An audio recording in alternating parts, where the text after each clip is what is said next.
Пластикалық хирургия дегенде Айна Досаның есімі аталады бірден. Онда тұрған не бар? Ең жеңіл бір курстарды бітіріп алып пластикалық хирург болып жүргендер бар. Нағашы атамнан деп қалыпсың, ол қалай? Нағашы атам менде хирург болып ол кісі істеді, жұмыс істеді. Сол атама қарап мен ойлайтын едім, мен де дәрігер болсам, мен де хирург болсам деп. Мен балалық шағымнан армандадым дәрігер болуды. Хирургияны меніңше мектепте оқып жүрген кезде хирург болсам деген сондай үлкен бір ой арман болды менде. Орта мектептің 7-ші классында оқып жүрген кезде жылдың соңында өзім 161-ші Алматы қаласындағы мектеп гимназиясына барып экзамен тапсырдым, химия биология классына. Сәтті өтіп, содан кейін әке-шешеме осылай постфактум осылай мен 161-ші гимназияға документімді тапсырып тастадым, экзамен тапсырып өтіп қойдым деп айттым. Олар енді өзің білесің, дәрігер болу сенің арманың деп келісті. Негізі енді бала кезде көп жағдайда балалар қаннан қорқады ғой. Бұл өжеттілік қайдан деймін да? Енді кішкене кезімізде біз қой сойғанда былай енді жүреміз ғой айналасында. Сонда былай қорқыныш сезім менде болмады. Бірақ аяныш сезімі әрине болады. Ойбой, обал ғой мына жануарға деп, бірақ былай енді қаннан қорқу ондай менде болмады. Әке-шешең қарсы болған жоқ бұл мамандық? Жоқ, олар маған ешқашан сен бұл мамандыққа түспейсің, немесе бұл өте қиын мамандық деп бетіме бір айтып көрген жоқ. Олар керісінше мені қолдады. Университет бітірген жылдары бізде Қазақстанда пластикалық хирургия деген мамандық болған жоқ. Біздің дипломмен тек қана біз Россиядан ғана оқи алатын едік. Сол кезде мен әкеммен қолдап, сол жерде мысалы интернатура, общая хирургия бойынша, жалпы хирургия бойынша сол интернатурамды Россияда, Санкт-Петербург қаласында жалғастыруыма көмегін берді. Неге пластикалық хирургия? Өйткені хирургияның өзінің іші қанша салаға бөлінеді? Ол кезде енді біз косметологиялық эстетикалық хирургия дегенде ол дәл сол уақытта мүлдем эстетикалық хирург боламын деген ондай ой болған жоқ. Ол кезде мен ойлайтын, мысалы, саусақтары мысалы жараланған немесе күйіктенген адамдар, мысалы, беттері өзгереді ғой, тыртықтанады. Сондай адамдарға көмек бергім келді. Менің ойым көбінесе сондай қалыпқа келтіру, орнына келтіру. Сондай мақсатпен осы пластикалық хирургияға әдеміліктен бұрын. Әдемілік одан кейін. Мен 5-ші ауруханада жұмыс жасағанын білемін. Ол жерге мен клиникалық ординатураны бітіріп келгеннен кейін 2008 жылы сол жерге жұмысқа кірдім. Жұмысымды сол балалар бет жақ хирургия бөліміне бастадым. Сол жерде өте көптеген балалық нелер дейді ғой, травмалар, соларды көрдім. Туа біткен ақауларды көрдім, қалай операция жасау керек екен. Сол менің осы хирургиялық навык дейді ғой, тәжірибемді жинауға өте үлкен көмегін берді. Неше түрлі оқиғаларды көрген шығарсың? Жол апатынан кейінде? Жол апаты, сосын кейін бір кішкентай нәресте келді, 40-нан енді ғана шыққан ғой деймін. Крыса мұрнын жеп қойған деген сияқты оқиғаларды көрдім. Ат тебет мысалы, содан бет жағы сынып, көз алмасы кішкене түсіп кетеді. Бір жадыңда қалған, ойыңнан кетпейтін сондай бір оқиғалар болды ма, мысалы, кейінде уайымдап жүрген? Ондай оқиғалар енді біраз бар.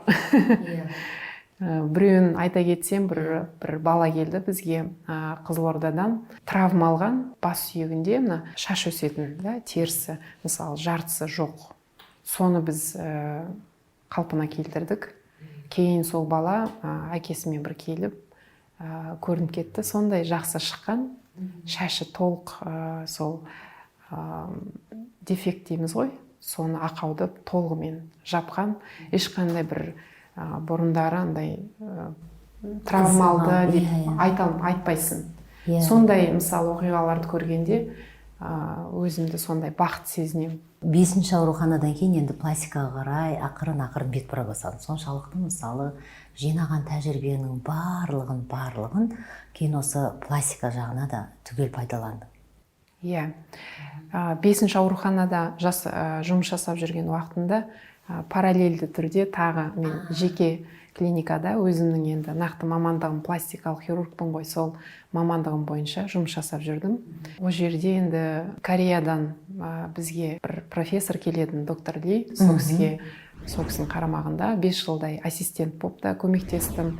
Соның арқасында мысалы Кореяда қандай тренд бар, қандай жаңа операциялар бар, мысалы әрқашан біліп отырдым. Доктор Ли барлық қазақтың қыздарын кәрістің қыздарына ұқсатып жүрген жоқ па? Жоқ. Ол кісі индивидуалдық өзінің жеке қасиетін сақтап қалуға солай тырысу керек деп айтатын. Мен өзімде сол көзқарасты дұрыс деп ойлаймын. Арасында бір келіспейтін тұстар болды ма? Мысалы, ол өте білікті, тәжірибелі маман, түсінікті. Ал сіз керісінше оның көмекшісіз, ассистентсіз. Бірақ та сіз қанша дегенмен жергілікті жердің менталитетін білесіз, көзқарасын білесіз. Енді Кореяның менталитеті мен Корея халқының, қазақ халқының менталитеті, енді біз шығыс халқына жататындықтан бір керемет бір менталитет бойынша бір айырмашылық болды деп айта алмаймын. Ол кісі өте андай тактичный адам, былай ойын бүйтіп сарт еткізіп айтпайды, ақырын жеткізеді. Бұл жерде былай айту керек пациенттерге, мынаны былай түсіндіру керек деп.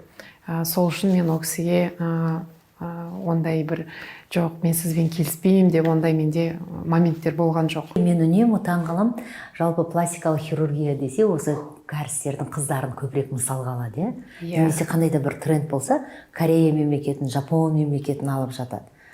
Ол қайдан туған түсінік? Ол енді бірінші Корея енді экономикасы бойынша олар медициналық туризмді дамытуға өте үлкен серпін берген, біріншіден. Екіншіден, қай жерде андай сұраныс бар, сол жерде сол жақсы дамиды. Яғни олардың қыздарын енді түрлеріне көбірек мүмкін ота қажет болды. Сол үшін де оларда осы опыт дейді ғой, тәжірибе жинақтау өте жақсы дамыды. Соның арқасында олар атақты болып бірінші орынға, Азия елдерінде бірінші орынға шықты деуге болады. Не үйрендіңіз ол кісіден ең бастысы?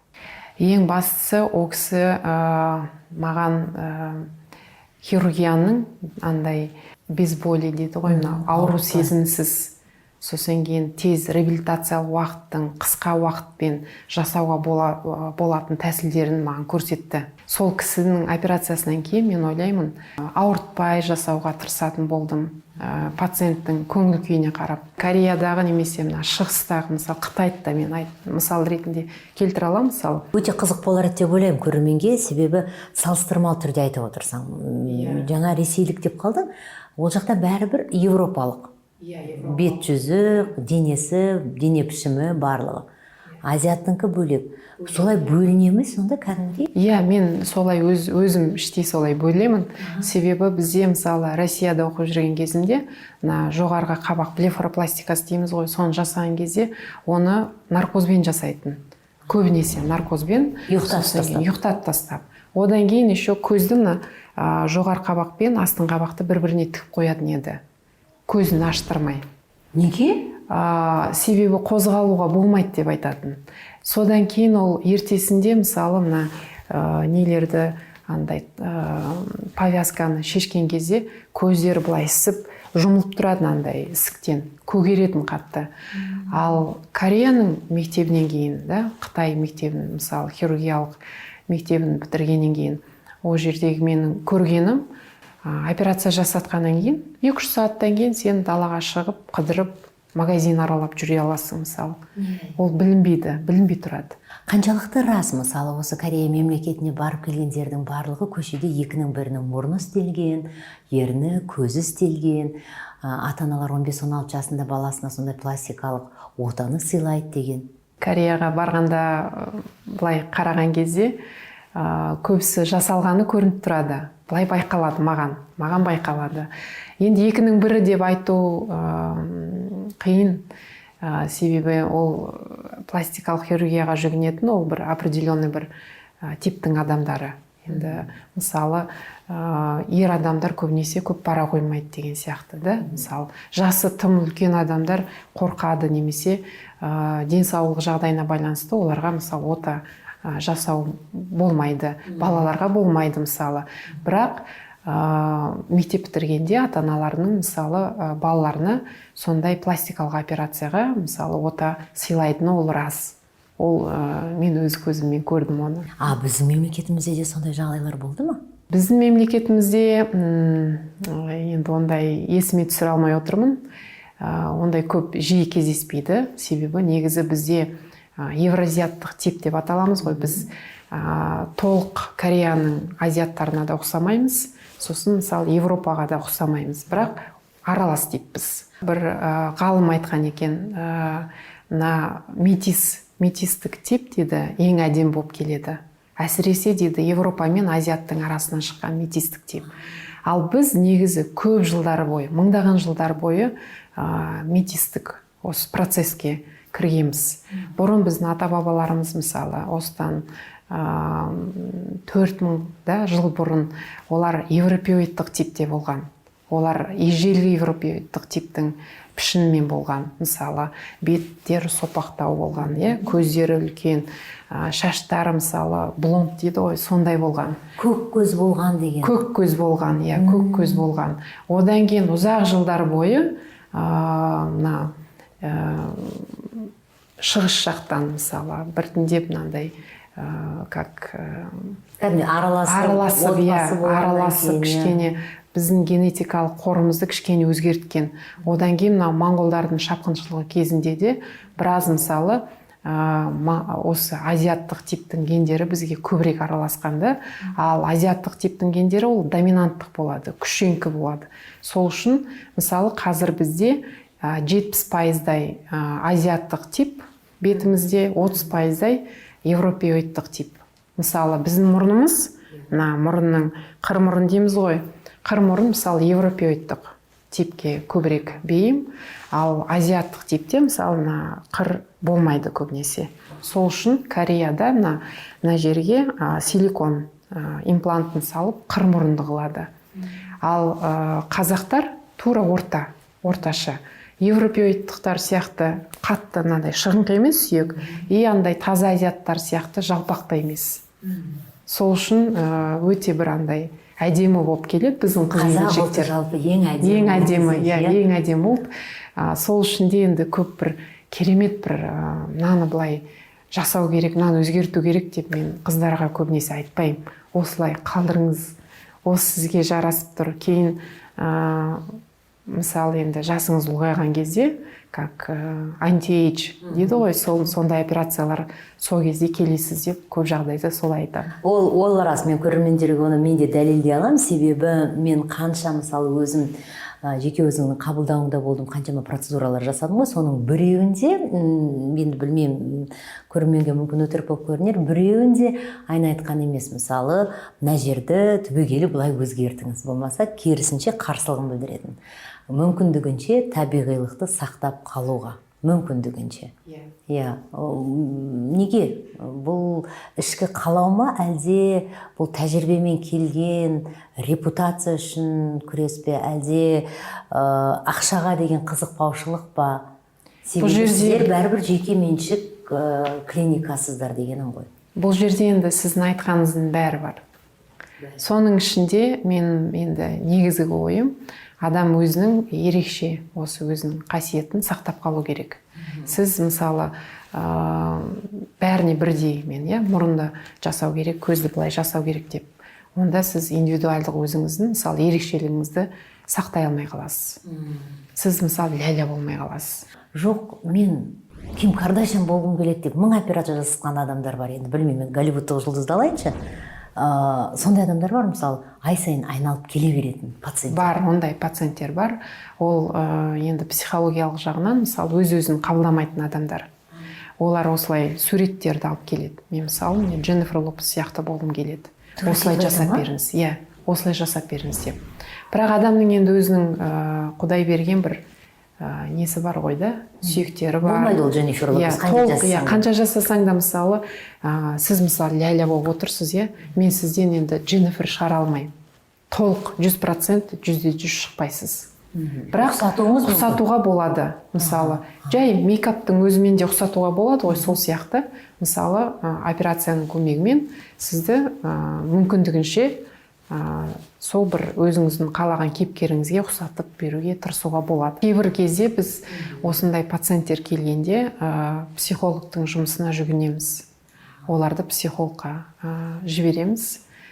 Себебі ол қанша сен тіпті Дженнифер Лопес қылып шығарып бердің дегеннің өзінде де кейін ол кісі айтуы мүмкін. Мен 10 күн Дженнифер Лопес болдым, мен шаршадым, енді Анджелина Джоли болғым келеді деп. Сол үшін ол кісіге бірінші психологиялық жағынан көмек қажет. Одан кейін, мысалы, ол өз-өзіне сенімділік пайда болғанда, мысалы, шынымен бұл маған өзгеру қажет деген бір ой келгенде, мысалы, сондай кезде біз көмектесеміз. Топ ең үлкен сұранысқа ие 5 отаның түрін атайықшы.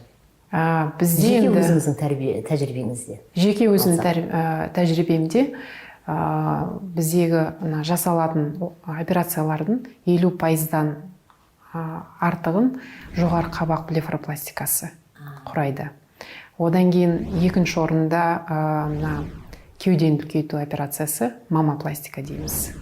Одан кейін липосакция операциясы, липосакция деген артық майды алу отасы. Одан кейін липофилинг дейміз, ол өзіңнің майыңды өзіңе қайта салып береміз. Мысалы, аяққа салу операциясы өте сұранысқа, үлкен сұранысқа ие. Яғни балдыры. Балдырды үлкейтеміз. Себебі бұл тоже біздің орталық Азиядағы негізгі бір ерекшелік деуге болады. Қыздардың балтыры жіңішке болады. Бүгін бізде жоғары қабақты қастың асты арқылы тарту отасы жасалады. Броулифтинг деп те аталады ол. Сол отаны жасаймыз. Сұраныс көп. Бұрыннан жасап келе жатырмын, бірақ әсіресе соңғы кездері өте сұранысқа ие. Орташа есеппен 40-50 минутта бітіреміз. Түсіруге рұқсат берді ғой? Болады,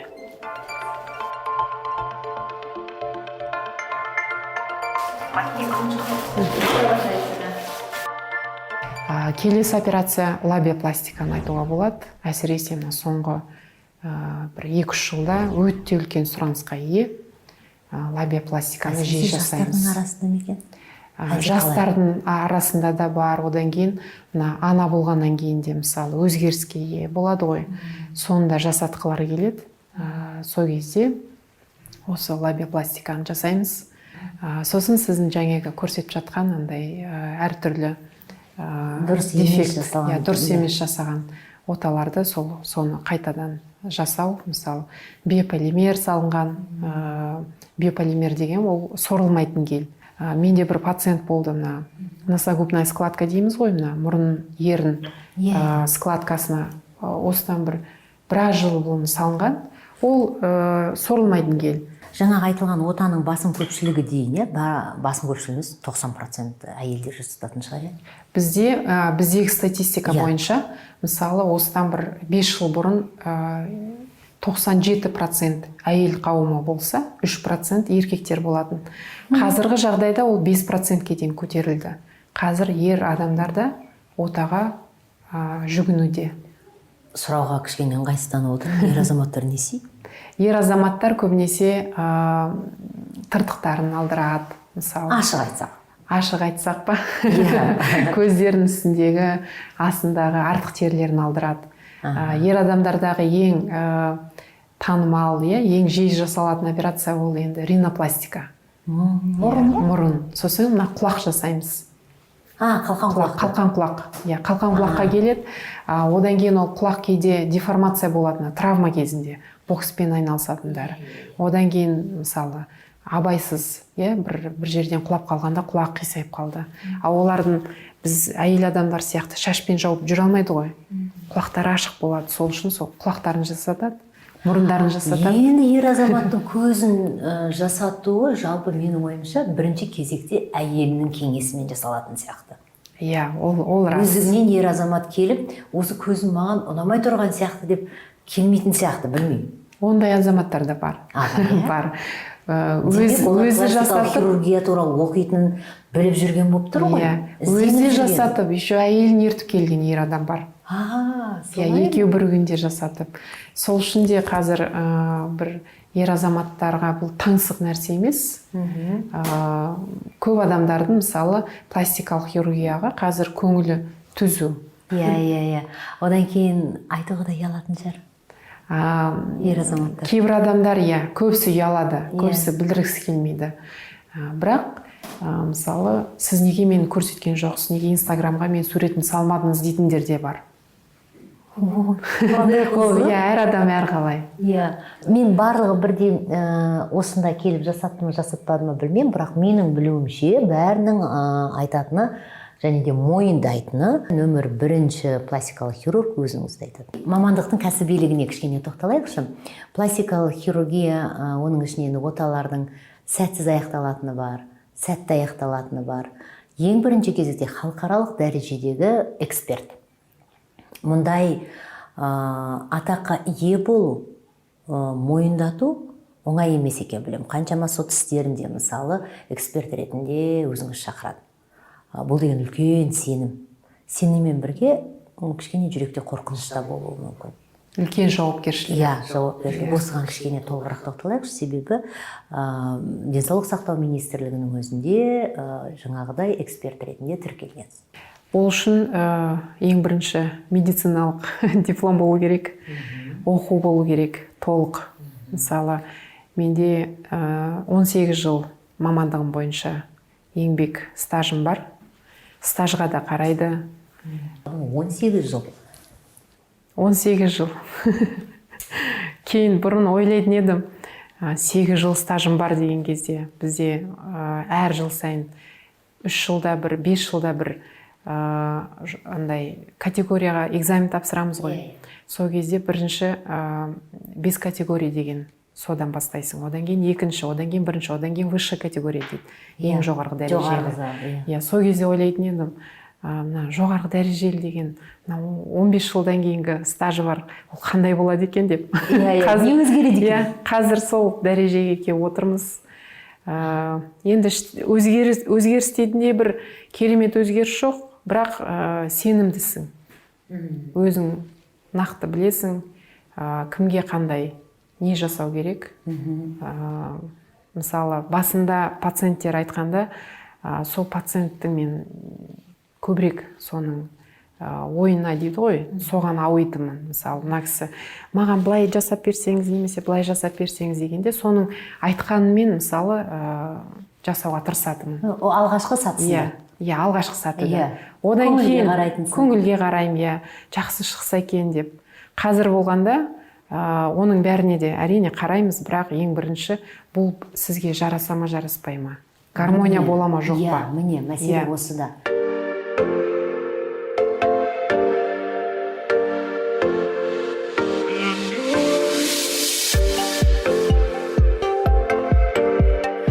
Көп адамдар өзіне не жарасатын, не жараспайтын білмейді. Сол үшін де андай на поводу дейді ғой, көп хирургтар сол пациенттің несімен жүреді да, мысалы, ойымен, ығымен кетіп қалады. Ол негізі, мен ойлаймын, ол негізі дұрыс емес. Өзіңді көз қарасың болу керек, бірақ сен оны пациентке, пациенттің тілімен, жеткілікті, жеңіл түрде жеткізуің керексің. Менің қолымнан осылай келеді, осылай болса сізге жарасады. Осыны қабылдай аласыз ба? Егер ол пациент қабылдаймын десе, онда сіз жасайсыз. Ал егер ол айтса, жоқ, мен өте үлкен болғанын қалаймын, немесе кеуденің андай 5-ші размер болғанын қалаймын деп тұрса, мысалы, онда сіз өзіңіздің ойыңызды айтасыз. Онда тыңдайтын пациенттер бар, тыңдамайтындар да бар. Міне, тыңдамайтынға келейікші. Ол адамдар қандай, қай жақтан сондай ақпаратпен келеді? Қазір енді бізде әлеуметтік желінің ықпалы өте үлкен ғой. Инстаграмдағы әдем суреттерге қарайды. Одан кейін көбінесе сол фильтр арқылы өңделген суреттерге қарап, менің де бетім осындай болса екен, мен де осындай фигурам болса екен дейді. Бірақ ол, мысалы, ондай песочные часы дейміз ғой да, сондай фигура болу үшін қандай үлкен еңбектің жатқанын түсінбейді. ол спортпен айналысу керек, ол дұрыс тағамдану керек мысалы. Ол әрине операция болады, бірақ оның плюстары бар, минустары бар. Оны таразыға салып көру керек. Ол маған келе ма, келмей ма. Ренжіп кеткендер көп бола ма?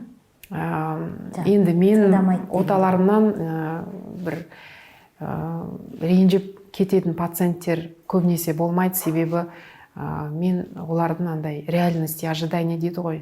Соны мен түсіндіруге тырысам. Бірден ескертем ол. Сіз бәрібір сіздің түріңізде, мысалы, мен Анджелина Джоли шығара алмаймын деп түсіндіріп айтам. Сізге жараспауы мүмкін Джоли болған, иә? Ол жараспауы мүмкін. Мен оны бетіне айтам. И онымен келіскен адам менімен қалады, и одандай нереальный ожидание дейді ғой, ондай пациенттерде, менің пациенттерімде көбінесе болмайды.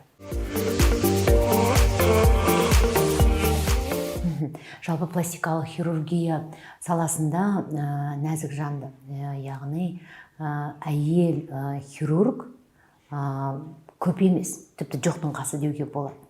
Өте үлкен жауапкершілік, және де өзіңізге ұнайтын оталар бар, ұнамайтын оталар бар. Мен бір сөзіңіз есімде, липосакция ол еріншектердің жүгінетін отасы деген сияқты. Енді ашығы. Неге? Енді мен артық салмақ дейміз ғой. Артық салмақтың ең негізгі ішкі проблемасы ол сол психосоматика, мысалы, бір нәрсені уайымдап тамақ жеп, мысалы, содан салмақ қосу мүмкін. Немесе гормональдық, ол гормонды бірінші орнына келтіру керек, немесе тамақ жеуді азайту керек. Негізгі факторды жою керек та, сонда ол салмақ өздігінен кету мүмкін. Ал егер ол кетпей тұрса, ол сәтте, мысалы, ол пациент андай онша қатты мотивациясы жоқ.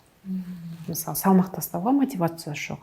Яғни ол жалқау пациент. Жалқау деп айтқанға ренжіп қалғандар? Жоқ, енді ренжитіндер болу керек, бірақ мен енді ашық айтам. Сіз бірінші барып салмақ тастап келіңіз, содан кейін барып қайтып келесіз деп, себебі ол негізгі липосакцияда салмақты максималды түрде тастау керек. Мысалы, кейде қанша салмақ тастасаң да, мына ішіңде мына жерде кішкене бәрібір қалады, әйелдерде ол барлығында кішкене салбырайды. Оны майды сіз бәрібір кетіре алмайсыз өздігіңізше. Ондай кезде біз көмектесеміз, пластикалық хирургтар біз көмектесеміз. Оны аппараттың көмегімен, мысалы, майды сорып алып, теріні кішкене жиырып деген сияқты оны жасаймыз. Одан кейін қатты әсер ететін дүние, мына шетелдік немесе алыс жақын шетелдік белгілі хирургтардың до и послесі де қатты әсер ететін сияқты. Оның өзінің, мысалы, жаңа айтып кеткендей, оң жақтары да бар, сосын кейін теріс жақтары да бар. Әрбір операцияның побочное действие дейді ғой, мына кері әсері, мысалы. Үлкен көлемде жасалған кезде осложнение дейміз ғой, сондай пайда болады, мысалы. Қатты көгереді, ол енді көгеру жарайды, ол кететін процесс. Кейде серома дейміз, мысалы, көп көлемде майды сорып алған кезде, тері толық жиырылмайды да. Табиғат, мысалы, ондай қуыстарды, кеңістіктерді ондай толтырып отырады. Сұйықтықпен, мысалы, плазмамен, сарысумен. Сондан кейін мына жерлері, мысалы, су жиналып қалады деген сияқты.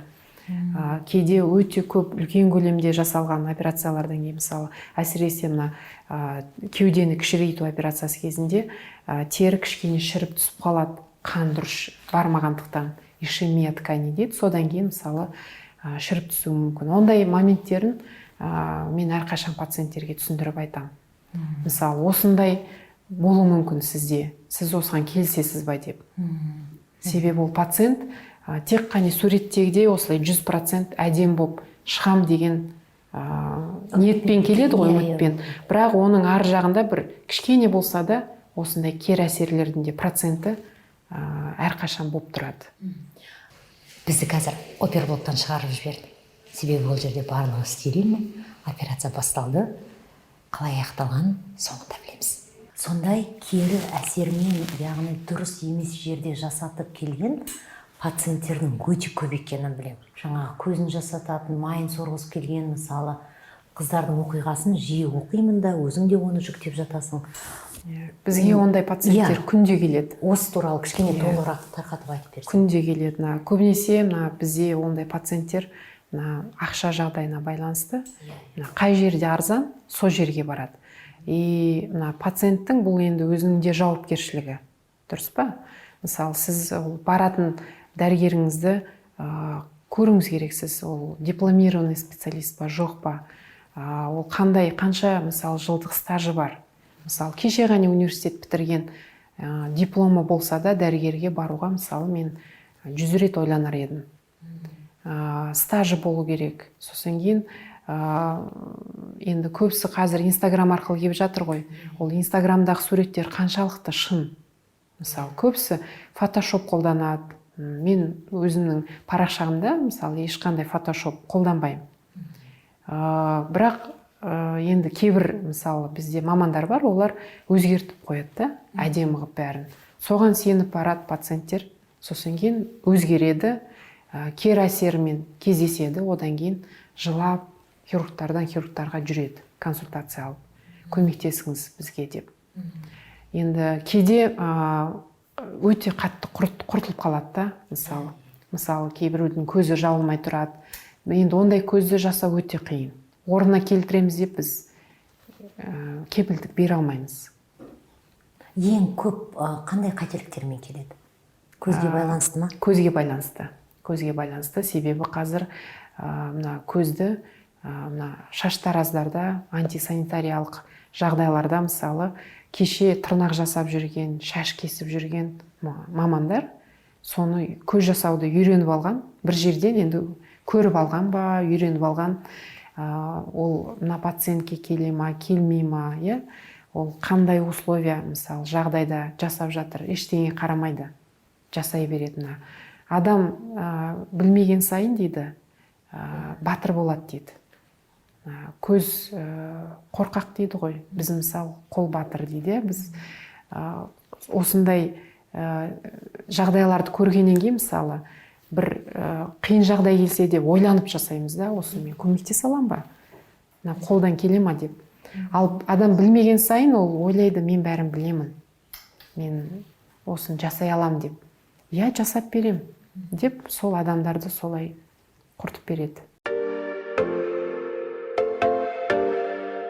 Бір оқиға есімде, менің бір таныстарының таныстары дейінші, ол кісілерді өзім көзімен көрдім, жасағанын көрдім. Қазақстандық дәрігерлерге сенбей, бір келіншекте өте сәтті өтті. Әдемі болып ұшып келіп, бір 2-3 аптадан кейін кішкене жинақы болып. Ал екіншісінде дым өзгерген жоқ. Сонда екіншісінде 1045 анализ тапсырған ғой. Соның өзінде өте қатты кері әсер болған. Әйтпесе екеуінің анализдері бірдей тексергенде, жаңа отаға жатқанға дейін. Бірақ отадан кейінгі результат екі түрлі. Сонда ана кісі айтады да, мен соншама қыруар ақшамды шығардым. Мысалы, Швейцарияда жасады ғой, ол деген, мен ойымша, ол жақтың бағасы Кореядан қымбат шығар енді. Баға жағына мен ақпаратым жоқ. Міне сонда деймін да, бұл қалай болған? Неге біреуінде сәтті, біреуінде сәтсіз? Хотя екеуінде де анализдері бірдей. Енді ол сәтсіз шыққан сол 5%-ке кіріп кеткен болуы мүмкін солада. Ол, мысалы, өліп тірілді сол кісі. Мысалы, қатты ауырды деді. Ана кісі жеңіл. Қатарлас кісі, жастары, бірақ біреуінде жеңіл өтті, біреуінде қиындау. Менде де, мысалы, бір мысал келтірейін. 2 пациент қатар жатты, мамопластика жасадық бір күнде. Біреуі өте андай шымыр, андай ешқандай бір операция жасатпаған сияқты жүгіріп жүрді. Ал бір пациенттің бір реанимацияда жатқандай, андай тұра алмай жатты, мысалы. Енді ол адамның кішірейтті ма? Үлкейтті, екеуі де бірдей операция жасатты, үлкейтті. Сонда ол пациенттің настрой дейді ғой, соған да байланысты. Мысалы, менде бәрі жақсы болады. Мен, мысалы, дәрігерге үлкен сеніммен келсе, мен сізге толық сенемін деп келген пациенттерде өте жақсы шығады. Ал кішкене бір сомнение дейді ғой, мынандай бір күдік болып, андай көп сұрақ қойып, мысалы, әсіресе отаның алдында кейде бір өте аз, бірақ кейбір пациенттерде болады. Олар кейде сол көгеріп қалады, сондай бірдеңе болады. Ол андай жүйке жүйесіне де, жұмысына да байланысты болады. Осы сенімсіздіктен шығады. неге қазақстандық пластикалық хирургтарға жағдайы жетіп тұрса да мүмкіндігінше шетелге барып жасатуға тырысады? Өте күшті сұрақ. Бірақ қазір мен сізге айтайын, мысалы 18 жылғы қазіргі жағдаймен салыстырғанда қазір жер мен көктей. Бізге деген сенім үлкен, өте зор. Бұған бір жағынан енді біраз жылғы тәжірибеміздің де мысалы, енді нәтижесі ма деп те ойлаймын. Мысалы, көп пациенттер, сіз анаған жасапсыз, мені мынандай досыма жасапсыз, нәтижесі өте ұнады деп мысалы келеді. Ал бір жағынан пандемияның да бір әсері болды деп ойлаймын. Пандемияға байланысты мысалы Корея, мысалы қай жерде Израиль, Түркияға барып жасататындардың бәрі енді шекара жабылды ғой. Сонымен бізге келіп жасатты көп пациенттер. И түсінді мысалы, о жақта жасатты не, бізде жасатты не, бір керемет бір ондай айырмашылық жоқ. Бізде тіпті жақсырақ. Себебі бізден сұраныс бар. Сен дұрыс емес бір жері, дұрыс қарым-қатынас жасамасаң да, саған кеп мысалы, сіз неге маған оң көзіңізбен қарамадыңыз, неге сол көзіңізбен қарадыңыз? Қарапайым қазақ тілінде сұрай білудің өзі дәрігерден жауапты аудармашы арқылы естуден гөрі дәрігердің өзінен шыққан сөз, эмоциясы ол қатты әсер береді емес пе? Әсер береді. Бұл да үлкен фактор. Одан кейін мына пациенттердің көбісі мысалы Кореяда жасатып алады да, кері хабарсыз қалады. Бірдеңе болып қалады, мысалы, беттерін бір жағы үлкен болып ісіп тұруы мүмкін, немесе бір жағының жіптері шешіліп кетті. Сонда оларға хабарласа алмай қалады. Сосын бізге хабарласады. Сіз мынаны жасап бере аласыз ба? Ана мен дәрігермен жасасам, жауап бермей жатыр дейді. Сол момент кезек күтесің. Кезек күтесің. Немесе арнайы ұшып бару керек. Себебі олар айтады, біз оны көрмей сізге көмек көрсете алмаймыз. Сонда ол уақыт кетеді. Экономикалық тағы да бір шығын шығады. Соны бәрін бүйтіп таразылап келген кезде біздің де енді олар көреді ғой. Енді жұмыстарымыздың бір керемет олардан кем емес екенін көргеннен кейін, осы неге біз өзімізде жасатпаймыз деген ойға келеді. Менің ойымша бұл жерде кішкене әділетсіздік бар сияқты. Яғни қандай да бір ақшасы бар адамда мына бір ескі түсінік қалыптасып қалған сияқты. Бізде онша емес, шетелде күшті деген. Ал шын мәнінде егер жұмыстарға алып қарасақ, жұмыстары жаңағыдай қаншама шығынды үнемдеуге болады. Салыстырайықшы баға жағында мысалы. Баға жағынан, Кореяда мысалы көздің үстіне ота жасау орташа есеппен мен ойлаймын $2000 жоғары болады деп. Біз енді не бойынша, доллар бойынша енді есептейтін болсақ. Енді бізде ол меніңше 4-5 есе арзан болады ол. Бірақ нәтижесі бірдей. Ол біз тек қана көздің бағасын айтып отырмыз, бірақ салыстырмалы түрде сол майды сору болсын, немесе аяққа бұлшық ет қосу, май құю, бетке май құю болсын, оның барлығы да бізде едәуір бірнеше есе арзан. Бірақ сапа тура, одан артық болмаса кем емес. Менде бір пациент болды. Швейцарияда балтырына не салдырған, имплант салдырған. Балтырына осыдан 10 шақты жыл бұрын. Сол пациент сол кезде айтты маған, деді бір 25 мың тұру несімен 30 мың евро төледім деп. Бірақ ол балтыр өзіне ұнаған жоқ. Тым үлкен жасап қойған. Тым үлкен. Ол балтырды біз имплантын алып, кішірек имплантқа мен ауыстырып бердім. Енді сол кезде қазір менде салыстырсақ, ол әрине бізде бұл баға енді минимум 10 есе, кем дегені 10 есе. Артынан сол пациент түсінді ме? Сол анау бекер шығын болған. Мен ойлаймын, себебі ол кісі маған бүкіл туысқандарын жіберді. Мен осы арқылы ол бізде де жақсы деген. Туысқандардан шығады, шын мәнінде отбасылық дәрігер болып кеткен кезіңіз болды ма? Бір отбасыда бірнеше адам келген? Менде бір пациентка болды. Құлағы кішкене қалқан.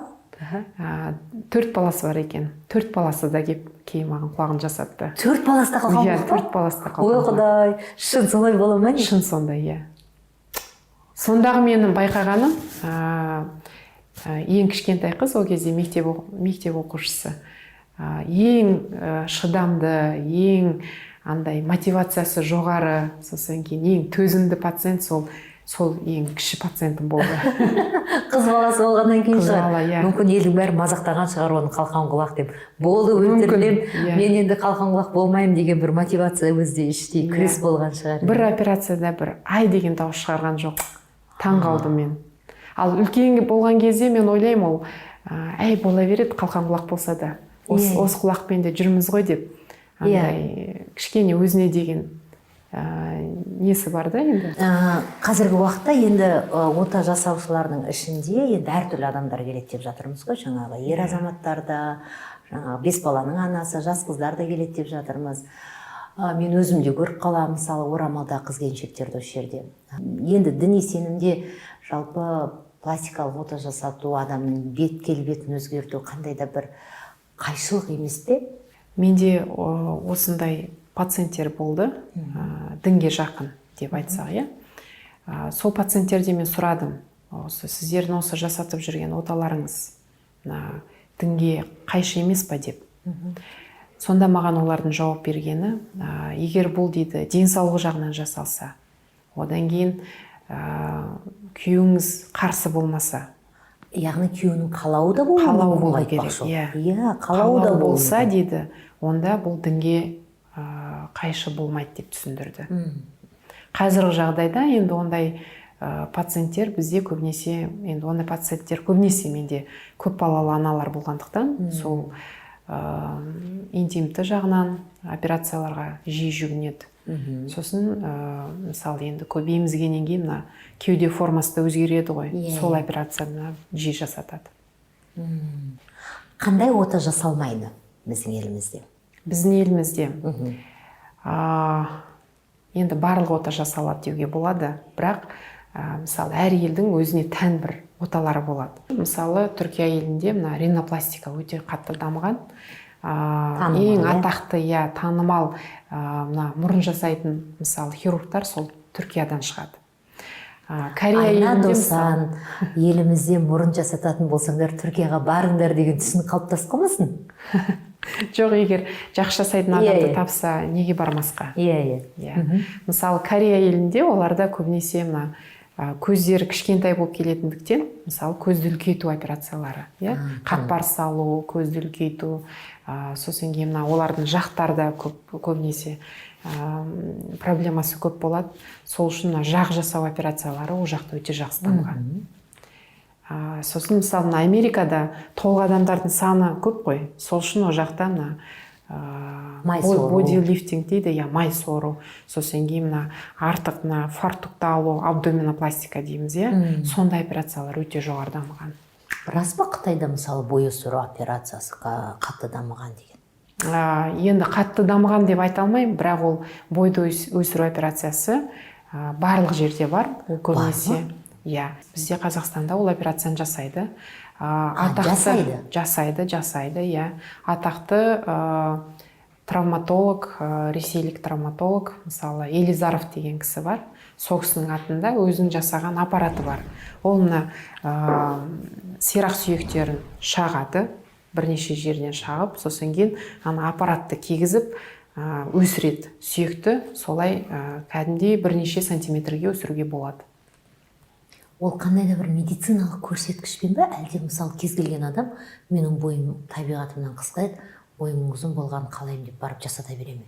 Енді егер туа біткен мысалы бір жақ аяғынан қысқа болса, ондай болса медициналық көрсеткіш. Ал көбінесе бұл операцияны енді бойымды өсірем деген оймен жасататын болса, бұл эстетикалық көрсеткішпен жасалады. Әдемілік. Көп емес шығар, Көп емес. Себебі бұл операцияның реабилитациясы өте ұзақ. Қалай жасалады? Жалпы аяқты бірінші менсімен сүйекті сындырады, бірнеше жерден сындырады. Одан кейін ол сүйекті аппаратпен фиксировать етеді. Сосын кейін, мысалы, сүйек сынған кезде сізге тоже солай аппарат салады ғой. И сүйекті бір-біріне жақындатып, ол өсе бастайды. Сосын бірдінде күнде 1 миллиметрге солай аппаратты бұрып отырады да, содан ана сүйек біртіндеп өседі. Ол жасы Өзінің бірақ өсу шегі бар. Мысалы бір жасқа байланысты ма? Жас болған сайын жақсы. Иә. Енді ана мысалы жасы егде адамдарға бұл операцияны мен ұсынбас едім. Сосын кейін бұл аппаратты ұзақ уақыт киеді, мысалы. Кем дегенде, мысалы, жарты жыл реабилитациясы ұзақта. Одан кейін ол аппаратты шешкеннен кейін, мысалы, орындар қалады. Тыртық болып орындар қалады. Сол себепті ол ота жасаған ізі қалатындықтан, мысалы, көп қыздарды осы фактор, мысалы, тоқтатады. Қорқынышты екен. Өте қорқынышты екен.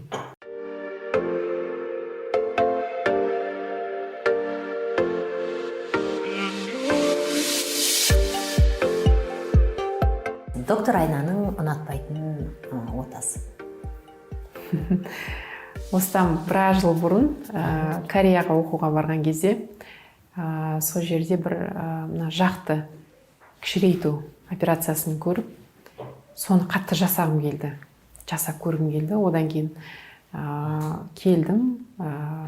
Бізде енді ана мәйітханалар бар ғой, сол жерден барып жасап, біраз эксперимент жасадым. Одан кейін менде пациент болды. Сол кісіге жасап, бірақ өте сәтті шықты операция. Бірақ өзіме іштей ойладым, енді бұл операцияны жасамай қояйын деп. Неге? Біріншіден бұл күш керек. Үлкен күш керек. Бұл ер адамдарға оңайырақ, мысалы, сүйекпен жұмыс жасау.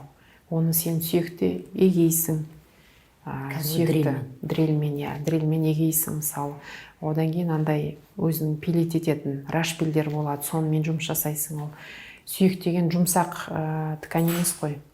Сол үшін оған кішкене былай не керекті, күш керек. Сондай күшті, мысалы, требовать ететін сондай операциялар маған өзім үшін осыларды мен жасамаймын деп солай. Парақшада, мысалы, мынау ортада барлығы көз. Рұқсатпен енді жарияланып отыр ғой, бұл көздердің барлығы. Бұл тек қана өзің жасаған оталар, дұрыс қой? Мен парақшамда тек қана мен өзім жасаған жұмыстарым көрсетілген. Мына жерде міне мынау ерінді енді айттық, мынау жаңа қарындағы майды сору процесі. Енді өзім бірнеше жыл бұрын мұны жасатқаннан кейін мен мысалы еркін ол туралы айтамын, себебі мүмкін еріншек болған шығармын. Ол мүмкін, мен оны мойындаймын ғой қазір. Және де мынау бала босанғаннан кейін адамда послеродовой депрессия болды ма, осы тез салмақ тастағымыз келіп кетеді ғой. Осы бір айдан кейін анау купальник киіп жүрген жаңағы мамашаларды көргенде қызығамыз ғой. Мүмкін мен бір жылдан кейін салмақ тастай алмағаннан кейін мысалы өзімнің пациентім болғам. Сол кезде мен көзіммен майдың түсінің қандай болатынын және де оның өте жеңіл болатынын көрдім. Мен білмеппін, май сондай жеңіл, салмағы болмайды. Салмағы болмайды.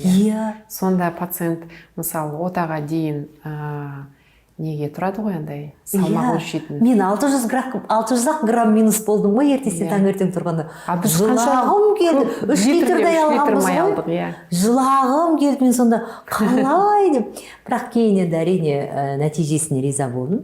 Бірақ тағы да бұл адамның рационы дұрыс болу керек, спортпен шұғылдану керек, оның барлығы бекер болады. Егер майымды сорғыз бастадым деп жүре берсең, ол сен ары қарай 3 есе 4 есе қайта қосып алу қаупі бар.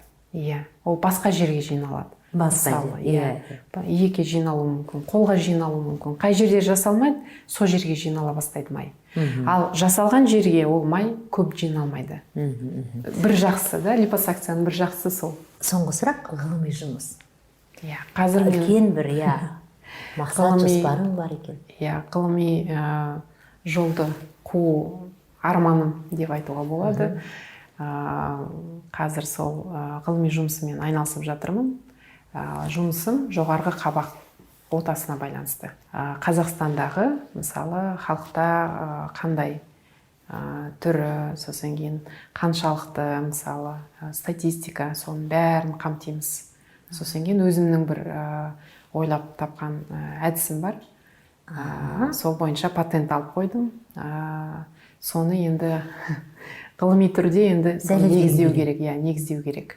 Сол жұмысты жасап жатырмын. Демек біз бірнеше жылдан кейін метод айны, яғни айнаның тәсілі деген тәсіл бойынша дәрігерлер ары қарай Иә. Ол тәсілді мен, ол тәсілді мен бұрыннан қолданып жүрмін, бірақ оны енді ғылыми тілге айналдырып жатырмын деуге болады. Басқалар пайдаланып жүр ме, басқа дәрігерлер?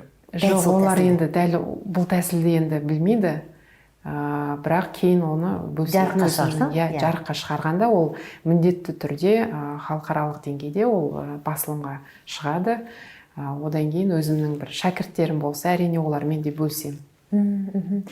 Бүгін осымен бізбен бірге болғандарыңызға сұхбат үшін көп рахметімді айтамын. Сұлулық жүрек кілті.